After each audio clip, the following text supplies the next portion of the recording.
第26屆聯合國氣候變化大會正喺蘇格蘭格拉斯哥舉行。環球時報評論文章指出，西方國家唔能夠只係要求人哋環保，自己就從來唔反思己過。文章指出，發達經濟體總係站喺道德高地，講到好似只有佢哋先至可以帶領全球實現碳中和。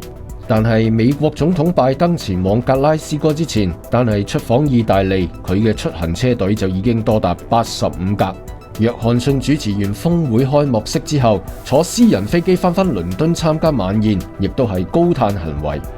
呢啲西方領袖嘅所作所為，被國際輿論直斥為生態犯罪。聯合國世界氣象組織報告數字指出，全球溫室氣體濃度、全球海平面上升問題日益嚴重。文章批評發達經濟體從來唔反思，反而教訓其他經濟體。應對氣候變化變成咗富國無恥脅迫窮國放棄發展嘅手段，氣候博弈變成咗全球性嘅政治問題。呢一種博弈一旦失控，人類離自取滅亡已經唔遠。